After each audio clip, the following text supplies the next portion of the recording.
President Obama is pushing his new plan to help U.S. companies insource, bring more jobs home. In his weekly address, the president urged Congress and businesses to get on board. And to help make his point, Mr. Obama showed off some items made in the USA. CBS News correspondent Elaine Quijano tells us how one U.S. company is insourcing. My name's Tiffany. How may I assist you today? After 7 months of pounding the pavement, customer service agent Tiffany Edmonds is happy to be working steps away from her newborn son. I don't have to put him in daycare. I don't have to fight traffic. Gas is very expensive. Our job is to educate the customer on the first contact. Janet Hess, a customer service instructor, came out of retirement when her husband became ill. I did not want to compete with a 25-year-old for a corporate position again. Both women are part of a trend to bring call center jobs back to the U.S. from overseas, a move that's actually better for business. If you're calling because you need to get your snowblower repaired, speaking with somebody in India who likely doesn't even know what snow or a snowblower is will be a very difficult conversation. I think really Angela Selden is co-chairman of Arise Virtual Solutions, a Florida-based company that's bringing 11,000 call center jobs back home to service Fortune 500 companies like Walgreens, AAA, and Carnival Cruises. Arise calculates that to solve a customer issue, overseas operators require 2.3 calls for every 1 call answered in the U.S. If you have to do 2 or 3 calls to get that single question answered, in the end, it's about the same or even slightly more expensive to have it done offshore. They're part of a hopeful trend. They are bringing jobs back to America. Selden was invited to the White House this week, where President Obama made a pitch to bring manufacturing jobs back home. But this repatriated job comes with a catch. Edmonds gets no benefits or overtime. In return, she can set her own hours and work for the companies she chooses. Altogether, it's working great for me. Edmonds makes $10 an hour now, but there is room for advancement to trainer, supervisor, or sales. Maurice. Elaine Quijano, thanks so much. If you could work anywhere, where would it be? If you said at home, you won't want to miss this. The Balancing Act has learned of a way to work with Fortune 500 companies and other big businesses as a virtual agent. That means no suit, no commute, unless you count the steps to your home office. This sounds so good. Here to explain is Angela Selden, co-chairman of Arise, the leading provider of virtual business services. Good morning. Good morning. It's so nice to see you today. Thank you so much for letting us tell our story. No, I'm telling you, I'm even interested, and I know a lot of my friends that, want to be stay-at-home moms, and they have children, so this is really good. First, tell me what virtual business services means. Sure. What we're finding is with the invention of technology and the low cost of having technology in someone's home, you can actually provide work and not have to drive to a building to do so. What we do today is mostly call center work, so it's customer service calls or sales calls or technical support calls. You can sell cruises, you can help folks with roadside assistance for the AAAs. You could actually even provide handset technical support for people who have mobile phone problems. And you can do that from the comfort of your home. It's very green because you're obviously not commuting and using the energy only in your home. Correct. And you also have all the advantages you talked about at the beginning, which is not having to dress up. No. You get to choose the hours you wish to work, and you can work it around your family's life. Excellent. Now, there must be a lot of demand for work-at-home agents, I'm assuming. Well, we have over 20,000 small businesses, people doing this work in our network around the United States, in Canada, and in the UK. And we have a need for another 11,000 people in the next 6 to 9 months as we ramp up for the 2 really important seasons in some of our clients' businesses, the retail season and then the travel season. That's awesome. Now, besides working at home, which is a great benefit, we know that, what are other benefits of being a virtual independent contractor? Well, what is very exciting for people who do this every day is they have the ability, number one, to choose the client or clients that they want to provide service to. So we don't actually tell you to choose a travel client or choose a retail client. You get a wide variety of choices, and you choose the one that you love the most. Based upon what maybe interests you. Exactly. Okay. What interests you, if you're interested in doing customer service versus sales, or you're interested in doing technical support, you get to choose the client. Then on top of it, which is even is more relevant to many of the folks that are probably tuning in here today is that you get to choose when you work each week and how often you work. And so you may, for example, have a child who's in a sporting event, so you can schedule yourself differently each week in order to be able to work around your kids' games. Here's a question. Does it take a special person to do this? Because when I think of a car salesman, you got to know how to sell. You know how to make that sale. Can anybody do this? We believe that there's a wide variety of people who are great for this kind of work, and we offer different kinds of things for those folks: sales opportunities, customer service opportunities, and technical support opportunities. And we help you figure out what you're better suited at when you go through the upfront setup process with us. We'll give you some information about what we think you're going to be good at. We do find that there are some common characteristics, though. First, we want people to be a self-starter. And what we mean by that is you have to remember that each day you sign up to work, we're counting on you, and the client and its customers are counting on you to show up for work every day. So you have to be reliable and be willing to show up. We also want to make sure that you can type reasonably quickly, because we want to make sure we're delivering great experiences, so we want people to move through the calls rather quickly. And we also want to make sure that you're comfortable in creating a small business. This is really a small business opportunity, and we find that our 20,000 folks love to be business owners and really proud of the fact that they've created a company for their family. Is it easy to set up? It sure is. And in fact, if you go to arise.com, there's a step-by-step process that we walk you through that helps you understand how to get from interest all the way to certification on a particular client. So if I had a business at home and I was doing this, wouldn't I need certain equipment? I mean, is it a lot? Am I going to invest a lot of money to get started? We find that you will pay off whatever money you have to spend within the first month of doing work. And if you have a computer in your home already, then the cost is even, it's nominal. You set up a phone line and a data line, you do a few administrative things, and you're off and running. All right, so what if someone, like me, that has a job, but I'd like to make a little bit more money on the side? Can you do both? About 25% of the folks that actually are in the business network today have a full-time job and actually do this and choose programs that they can work nights and weekends to be able to supplement their family's income. So absolutely, we'd love to have you as an Arise agent. We love it. I'm actually interested. And I guess, I don't need a dollar figure here, but tickle my fancy and tell me, what can somebody make if they start doing something like this on a part-time basis? Sure. The big programs where you can earn the most are really on our sales programs, where you get commission or a bonus, and you can make up to $30 an hour on those programs. If you're a more customer service-oriented person, you can earn between $10 and $14 an hour, and those also can have bonuses and incentives tied to them as well to allow you to earn a little bit more. And how do you know if somebody is producing?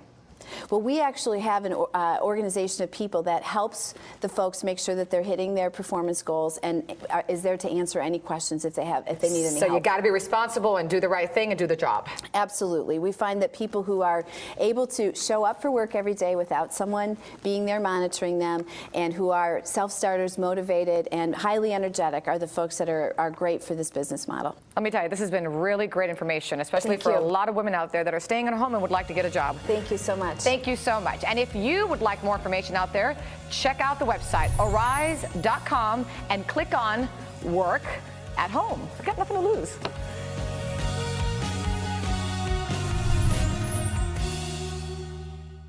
Let's talk about that. Two companies. Let's talk about two companies, not big companies, two companies that are hiring. Angela Selden is the CEO of Arise Virtual Solutions. She's here with us. David Martin is the president of Homestyle Foods. Good morning to both of you. Angela, let's start with you. You are looking to hire 11,000 people. I thought it was an error when I first heard about you. Between now and the end of the year, we have 11,000 work opportunities for people in the U.S. and Canada. We're very excited about that opportunity for folks. It's a work-from-home opportunity. It's flexible, so people can work around either a full-time job or around a part-time job that may not be giving them the hours that we heard about in the last topic, and gives them the flexibility to choose how often and when they work. And so this is part of the whole push toward contract work, toward doing work where you're not necessarily attached to a big company, but you're doing work from home. You might not have the big company benefits package either, but you are getting some work. That's right. What we're seeing is a real change in the way American workers think about the social contract with their employers. Right. They want flexibility. They want the ability to choose when they work and how often they work, and they want to have the flexibility to choose which clients they service or what they do. These are call centers, basically. You're taking calls, your customer service person, about $14 an hour? It could Probably. range anywhere from $12 to $30 an hour, depending upon So when the I'm type not calling of work. Carnival Cruise Lines, I could be talking to somebody who's working for you. You absolutely would be talking with someone who's working for us. Okay, Angela, you're almost the opposite of all this outsourcing trend. You're actually, we just assume call centers go to other places like India and the Philippines. That's right. And one of the things that we think the government can do is create an incentive for companies to repatriate those jobs. We've seen 1 million call center jobs go offshore in the last 10 years. And if we can create a one-year benefit for a company to bring those jobs back onshore, it's tremendous infusion of opportunities for people to work. We also find that the cost is very neutral for companies in the U.S. We did a study and found that on average it takes about 2 or 3 calls to get your question answered if you're speaking with someone who's not familiar with what you're asking about, because they don't have the cultural connection with the product or service. You do that call onshore with someone around the block rather than around the world, and that'll be answered in one call, and the cost is about the same. Right now, jobs are returning to the U.S. from overseas, believe it or not. One industry seeing a big reversal in the outsourcing trend, customer care. Instead of sending work abroad, the work is getting done right here on American soil. Jonathan Zeri live in Atlanta with some examples. Jonathan? Hi, John. Some people like to call it home shoring, and what's driving this trend in large part is complaints from customers. Callers say it's harder and takes longer to resolve customer service issues when they're talking to someone who doesn't speak the same dialect or share the same culture. So an Atlanta-based company called Arise Virtual Solutions is trying to meet the demand by hiring Americans for customer service jobs that often had been outsourced to developing countries. Listen. In the last 10 years, over 1 million jobs have been sent to India or the Philippines in the customer service call center space alone. And what companies discovered was that while that was great from a cost perspective, what they were losing was the connection with the customer. The internet has helped make this domestic business model work. Instead of manning a traditional phone bank, these customer service agents mostly work from home as independent contractors and set their own hours. Many say that flexibility compensates for the relatively low pay. Agents say their customers are pleasantly surprised when they find out they're talking to someone in the U.S. and tell them it's important to them. Listen. They want to know that you're in the United States because they want to know that, you know, their business or whatever they're paying for memberships or whatever it is staying here. And John, with high unemployment rates, there is a vast pool of people with business skills, technical skills, and customer service skills who are hungry for this type of work. John? Yeah, nice to see some of those jobs coming back to this country. A reason to believe a third of those new jobs added last month are in retail, although some are temporary. This could be good news for those desperately seeking a job. Joining us with more insight at CNBC's Sharon Epperson. Sharon, good morning. Good to see you. Good to be here. Let's talk about this because, as I understand it, this is the best time for people to get out there and try to put in an application somewhere. Well, actually, a new survey came out this week from Cronus showing that 4 out of 100 applicants in the retail sector is getting a job. So there is a hiring increase that we've seen. In fact, it's the best that we've seen since the fall of 2008, particularly for the retail sector. And we're looking at that. Where are the jobs? Retail would be logical. It's the holiday shopping season. Stores need to add more people there, but restaurants as well, because you've got more folks going out and eating. And it's the second largest industry in America, and a lot of folks want to work in restaurants during this season. Of course, this is the time when a lot of people are making those reservations. But the other thing with the restaurant industry is traditionally they've had a difficult time retaining those workers. And so now, as the economy is picking up, as their sales are improving, they're expecting hiring to increase this month and into 2012. That's great, especially if the restaurant, for example, is a small business, because it works out for both. And that's exactly where the job creation is happening. It's happening in small businesses and medium-sized businesses, people with 500 or fewer employees. That's where the real growth is occurring right now. And Sharon, we're also seeing people land jobs in shipping services and some of those call centers. Well, virtual call centers, that's a great job opportunity for people who want to stay at home and still be employed and kind of choose your own hours. There's one company called Arise Virtual Solutions, and what they do, they actually allow you to be an independent contractor. You can choose the company you want to work for based on the type of industry, based on the hours you want to work, and you're making like $10 to $14 an hour working from home. Yeah, but you know, again, this is good news in some respects, but on the other side, a lot of this is temporary work, and it would seem logical. You got to raise your family, you got to pay your bills, so you want or hope that this would turn into a permanent gig for someone. Well, that's what you would hope, and what's really interesting about these numbers, yes, we're seeing an improvement overall in the employment numbers, but the number of people who have left the workforce, who have become discouraged workers, that is really at levels that we don't want to see. So what people need to understand is this is an opportunity. It's not properly the perfect job for you, perhaps, but it could become a full-time job eventually. And a couple of things that you could do to make sure that you get hired is you want to make sure that they know, first of all, that you want that job. Right, make sure that speak up. Exactly. Yeah. Speak up.